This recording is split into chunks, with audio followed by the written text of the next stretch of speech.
America is seeing representation in Ghana the way we feel like we should have in America. If this man was born in America, he would have a chance to be president, as would a couple of the leaders that we've seen in Africa.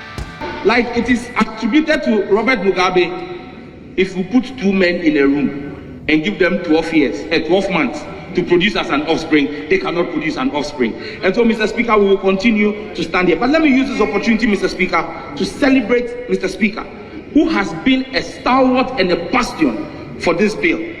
Every time I turn around, it never fails. There's another all-star player on this team of parliament and leaders that Uganda and Ghana and Kenya and all these African countries with their leadership that's standing up right now. It reminds me of this. If you ever had watched football and they've got all these great players and they're out on the field playing, and they have a bench. When a player gets tired, they go to their bench and they pull a player up. And what we call them here in the United States are bench warmers. They sit on the bench until they keep the bench warm until one of the stars come off the field, and then they put the substitute in for that all-star player. In Africa, it seems like they've got a deep bench. I mean, a bench full of all-stars, including Bagban. Bagban, I just found out about him. Thank you, Bagman. But for Mr. Speaker, this bill would most likely have been killed. Mr. Speaker has stood his ground and ensured that this bill has come this far. And I want to use this opportunity with the support of my colleague members of Parliament, since we all support this bill, to serve notice to the Western powers that we have taken judicial notice of what they have done to the Speaker of Uganda. After Uganda passed the bill, the sanctions on the Speaker of Uganda's Parliament and on the sponsors of those bills, we will serve notice as well that if they replicate same with our Speaker and members of Parliament, we will also take action against their business interest in our country, because they serve in this country and make money from here and take back home. They cannot hold us to ransom. And believe this, with what he's saying right there alone, sanctioning the Speaker in Uganda, Anita Among, sanctioning African leaders is basically sanctioning Americans, because the vast majority of Americans agree with what Anita Among did in her parliament in Uganda. And they agree with Ghana and what they're doing with their bill. And they agree with Kenya. We agree with them. The vast majority of Americans agree with the way that they're presenting themselves and the way that they're protecting their families. So if you sanction Uganda, if you sanction Kenya, if America goes off and sanctions Africa for what true American values stand for, then shame on you, and you're going to hear us loud and clear. And like has been asked on this floor, Mr. Speaker, why is it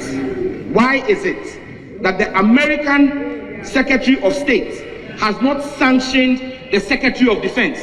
Because June was declared Pride Month and they had transgender parades. The U.S. Secretary of Defense blocked and stopped a transgender parade on a U.S. Air Force base because he said the U.S. Pentagon, which is their defense headquarters, would not support such activity. Governor DeSantis has passed legislation against open transgender parades in Florida. Why have they not taken on their own citizens? In fact, in 2022... Bravo, Sam George. That's my state. I live in Tampa, Florida. Big Buccaneer fan. DeSantis didn't literally cancel the parades. They had some parades in Miami and some in other cities around the state. Not as much, though. The one in Tampa was canceled. The law that Florida passed was that you cannot bring a child around a transgender or strip club or a drag queen kind of RuPaul type of thing here. So if kids are found in that area, then we're going to arrest you. So it was basically saying if there are any kids around these parades and there are any kind of nudity or sexual orientated dealings going on, which that's what it is, it's a big sex parade, then we're going to arrest you. So a lot of businesses and places down the street were like, don't come around here because we don't want to be liable to be sued for that stuff. But however, I want to say, yeah, which in turn, after DeSantis did this, realized, and also after he took the CRT, critical race theory, out of schools that was promoting queer theory and stuff like that, that's when he decided to run for president because everybody was moving to Florida. Just like everybody's now going to want to move to Africa. Everybody's going to want to move to Africa. It's going to be, Florida had an influx of over 1 million people come when all this LGBTQ stuff started happening and the Democrats took over because it was a big, crazy world out there. So Florida ended up saying, come on, we'll take you. We've got a little bit of our sanity left here, which is what we're seeing Africa doing, what we're seeing Sam George doing, and Bagban, Anita Among, Museveni, Ruto of Kenya. We're seeing it from Kagame. We're seeing it from these leaders all around Africa and dealing with their government the way the people want them to. That's what America's looking for, is what Africa is doing. And if Africa keeps doing what they're doing, who knows where they're going with this? I mean, how big are they going to be able to get? I know here, guys, remember, Africa is birthing a new thing right now, and it takes time and it's painful to have a baby. But Africa is doing this, and it's coming out. Alone, there were 433 actions in State House of Legislatures across the United States, banning and clamping down on homosexuality. The Supreme Court of the United States, SCOTUS, just last week, passed a landmark judgment enforcing the rights of American citizens to refuse to offer services to people on the basis of their faith and because they were LGBTQ. Mr. Speaker, it shows you that even America has realized the error of their judgment and are walking back their steps. We are aware of the attacks and the threats that have been made, but like we serve notice, we're a sovereign nation and we will stand for what is Ghanaian.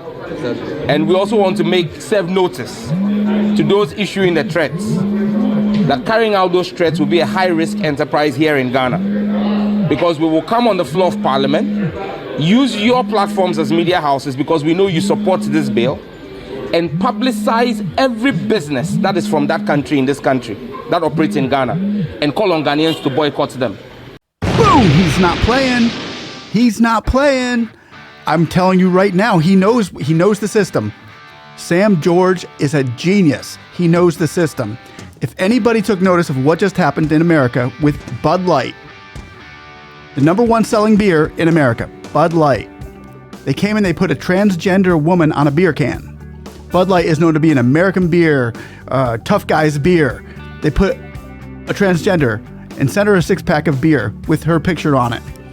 Bud Light went from being the #1 purchased beer in America, #1, bar none, way above the rest, to going down to 10th place. And it had held the #1 position for I don't know how long, at least 20, 30 years. Bud Light was the drink of America. Now it's ranked number 10. So when you start talking about boycotting over the transgender issue, whew, Americans have no problem with that. We'll boycott over the transgender issue. I mean, we're doing it now. So include us in your boycott with whatever they're doing. Whatever you want us to boycott, let us know. We're standing with Africa. So if any government of any country thinks that they will sanction any of the sponsors of the bill or the Speaker of Parliament after this bill is passed, they should prepare to pack up and leave our country as well, because we would also instigate public outcry against their business interest in our country. If they work here, they must respect our laws, because when we visit their countries, we respect their laws. And until we see them carry out those threats against the likes of Saudi Arabia, Qatar, Ukraine, or Russia, Bahrain, Kuwait, the United Arab Emirates, Russia and China, then they should stay off Ghana. We are committed to ensure that under the guidance of Right Honorable Speaker, we would go into the consideration. We expect the consideration stage to be a very swift one. Hats off to Sam George and Ghana. The reason why Americans are standing behind you as well is because this is more dangerous than any bomb or any physical war could ever be. This wants to tear a country apart from the inside out. And no matter if God is on our side, we win. Thanks again for watching, guys. Love you all. Like, subscribe. Talk to you later. Bye-bye.